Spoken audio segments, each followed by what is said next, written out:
మన తొలి వెలుగు ప్రేక్షకులు అందరికీ నమస్తే. ఆహా, బీజేపీ వాళ్ళు నోరంతా తీపి చేసుకుంటురుగా, ఏమక్కడికో చూద్దాం. తెలంగాణలోనూ మాదే అధికారం. అమ్మల్లో తెలంగాణలో అంటే వీళ్ళదేనంట అధికారం. ఎట్టెట్ట మరి? బెంగాల్ ఓటర్ తీర్పు చారిత్రాత్మకం రామచంద్రరావు అంటుండు. రాష్ట్రంలో బీజేపీకి సానుకూలత ప్రభావం ఉందంట కిషన్ రెడ్డి చెప్తుండు. ఇంకా వీళ్ళకి ఎట్లుంటుంది అంటే బీజేపీ వాళ్ళకు దేశంలో ఏ రాష్ట్రంలో అన్న బీజేపీ గెలిచిందనుకో వెంటనే ఇక లేటే ఉంటుంది. ఇక నెక్స్ట్ తెలంగాణలో అడుగు పెడతాం, తెలంగాణలో జెండా వాస్తాం, తెలంగాణలో బరాబరిగా ముఖ్యమంత్రి మేమే, అధికారం మాదే అని చెప్పబట్టి బొచ్చడు సంవత్సరాలు అయ్యి చెప్పబట్టి. ఎడనన్న దేశంలో ఏ మారుమూల రాష్ట్రంలో గెలిచినా కూడా నెక్స్ట్ తెలంగాణే అంటారు. ఇటు అనబట్టి ఎన్నేళ్ళే. ఇక తెలంగాణలో ఉన్న బీజేపీ లీడర్లు అయితే ఇంకా బల సంబరాలు చేసుకుంటు. నిన్న రాజాసింగ్ బల ముద్దుగా చెప్పాడు ముచ్చలేదు. కానీ ఎక్కడనో గెలిచి ఇక్కడ సంబరాలు చేసుకుంటూ అవసరం అనేది అంటూనే కదా. ఇక ఆయన అన్న మాటలు నేనంటే నడపదు. కానీ ఇప్పుడు మరి బెంగాల్లో ఈ కిషన్ రెడ్డి ఉండా, బెంగాల్లో ఈ బండి సంజయ్ ఉండా, బెంగాల్లో ఈ రఘునందన్ రావు ఉండా, బెంగాల్లో ఈ అరవింద్ ఉన్నాడా, ధర్మపురి రవీంద్ర అంటే ఉన్నారా?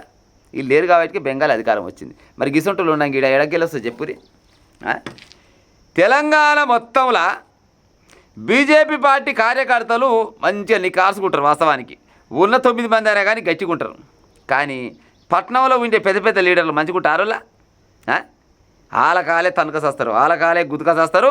దేశంలో ఏమన్నా ఒకవేళ బీజేపీ పార్టీ గెలిస్తే వెంటనే ఆయననే ఇంకొక ఆయన అంటాడు, ఇలా పొద్దుగా సరికలు తెలంగాణలో అధికారం మాదే అంటాడు.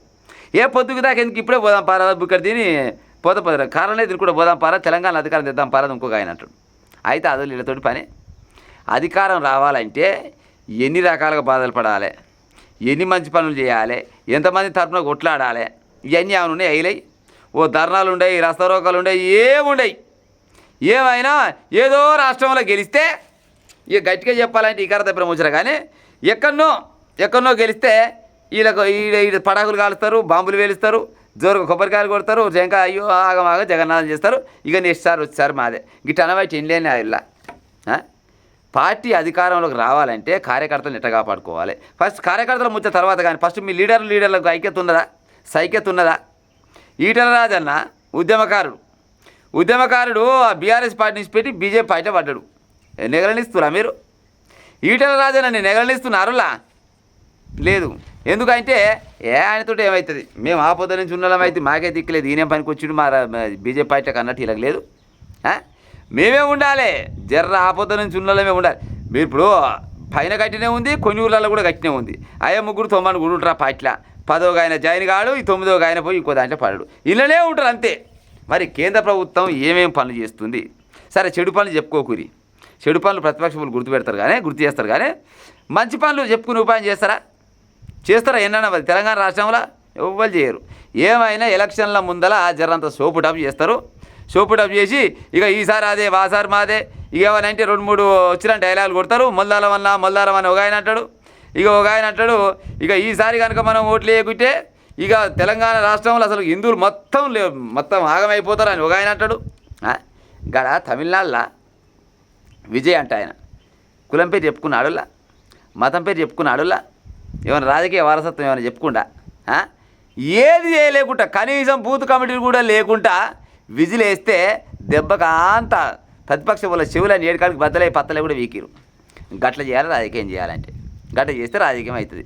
ఎంతసేపటికి ఎన్నో మారుమూల రాష్ట్రంలో గెలిచింది అనుకో, ఎమ్మడే పశ్చిమ బెంగాల్ గెలిచిందిగా, ఎమ్మడే పశ్చిమ బెంగాల్ అయిపోగానే పశ్చిమ బెంగాల్ తరహాలోనే తెలంగాణలో కూడా మేము గెలుస్తాం. తెలంగాణ గెలవాలని ఇప్పుడు నేను ఒక చిన్న డౌట్ అడతా, రాజాసింగ్ ఏం పని పోయింది వీళ్ళు లిస్ట్ పెట్టి?